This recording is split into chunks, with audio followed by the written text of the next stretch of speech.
Hi everyone. So this video lesson is on population growth. What do we mean when we say population growth? Well, populations grow larger and they can grow smaller. Remember, it can go both ways. And they do that because of their birth and death rates. They do that mainly because of their birth and death rates. And in this video, we will be dealing with birth and death rates. Birth rates are, of course, the speed at which babies are being born in a country, and those can be higher or lower. And death rates also, the speed at which people pass away, can be higher or lower. So let's look at some of the reasons why this is. There are various factors that affect death rates. These are notes that you should definitely have a copy of. Or if you don't, you should take a copy of. Where there's better food and nutrition, you're clearly going to have less starvation and better health. Where you have clean water and sanitation, you will have less disease. Where you have more elderly care, that can be things like care homes or vaccinations for the elderly, you will have longer lifespans. The opposite of elderly care is natal care. Natal care means care given to babies and infants. And where you have more natal care, that's everything from midwives to natal care units in hospitals to vaccinations for babies, more babies survive their own birth. The provision of medical care and vaccines in general, of course, will improve and reduce death rates.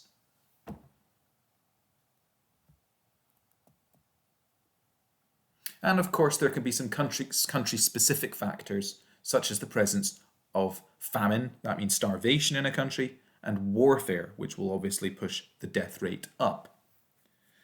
Now, when you're trying to develop these concepts into marks for your exam, it's really important that you develop them into proper sentences. You can't write them like you see on the screen. You would need to develop these into proper sentences. But the main idea for your revision is that you connect the basic concept of food being available to the explanatory concept of, and more important concept, that leads to less starvation and better health.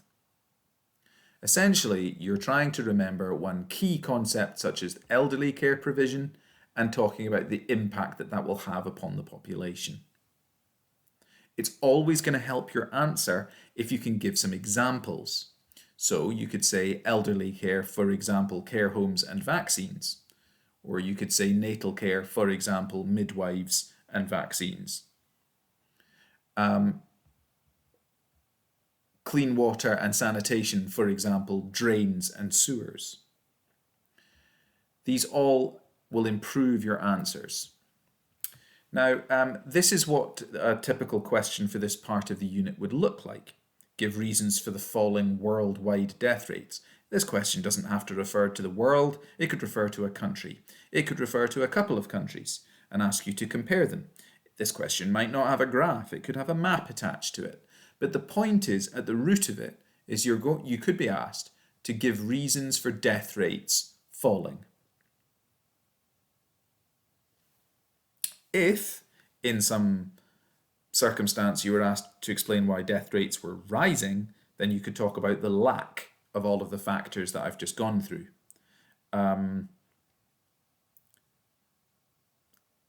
It's probably more unusual that you would see a graph that contextualizes it that way because death rates generally are falling worldwide.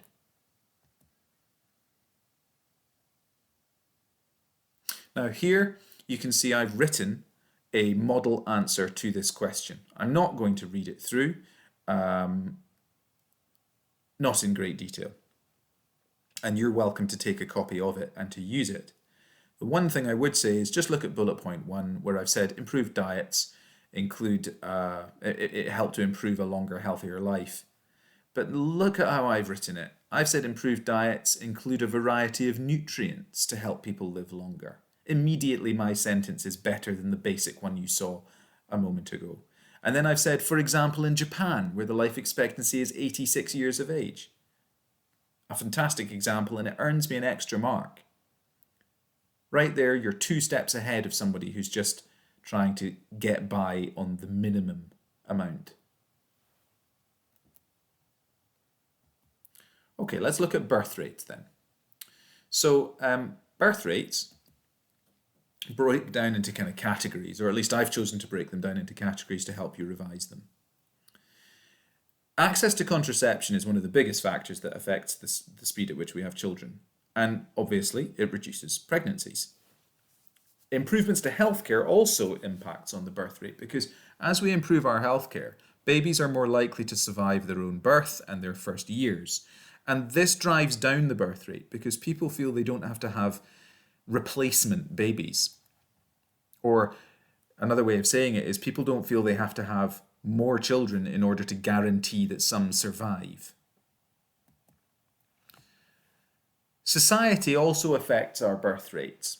Women have careers. This is a huge societal change over the last 30 to 20 to 40 years, let's say, in most countries around the world now.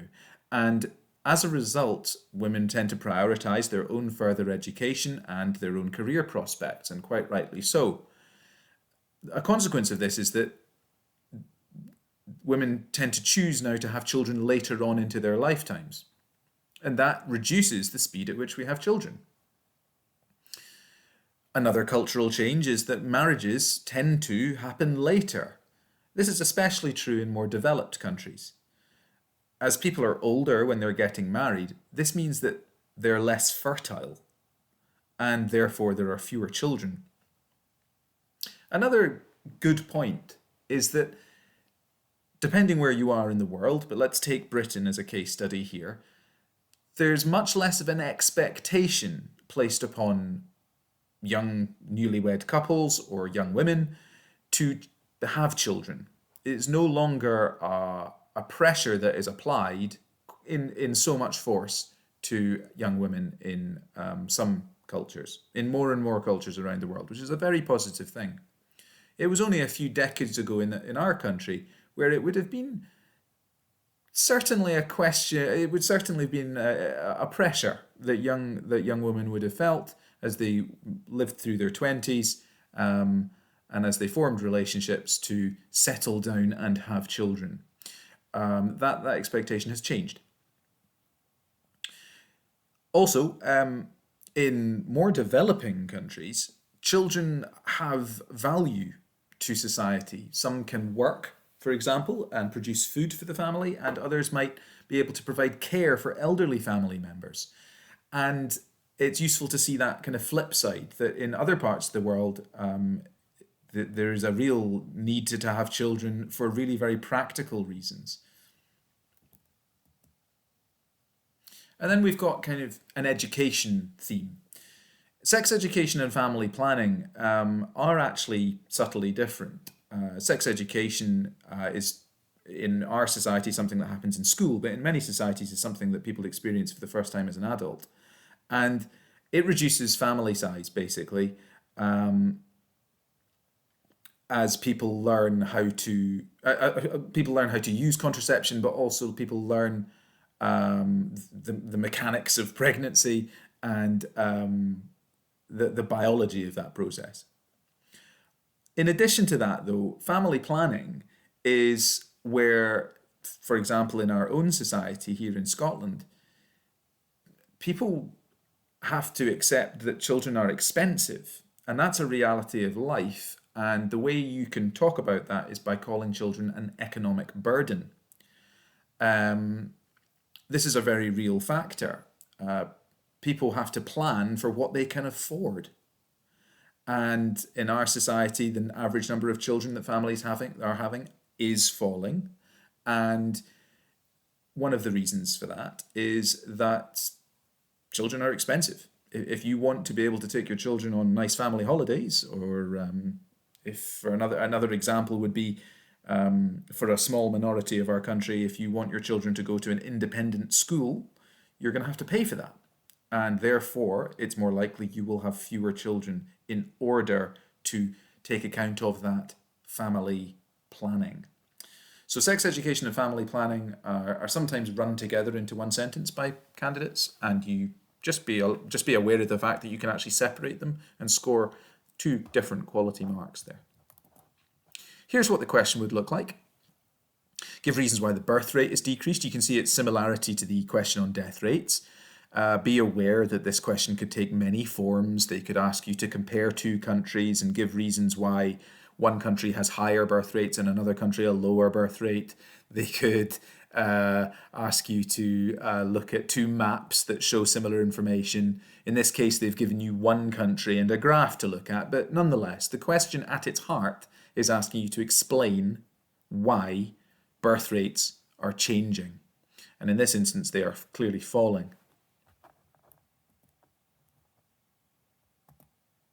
Here's a model answer for that question, and you're very welcome to take a copy of it. So just pause the video in your own time. Once again, as I did before, I really advise you to pay attention. Don't just blindly copy it down and give yourself a pat on the back for having done some work.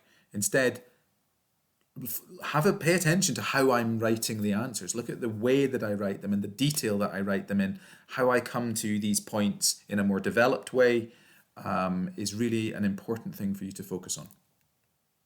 Because this is the standard that is expected from you.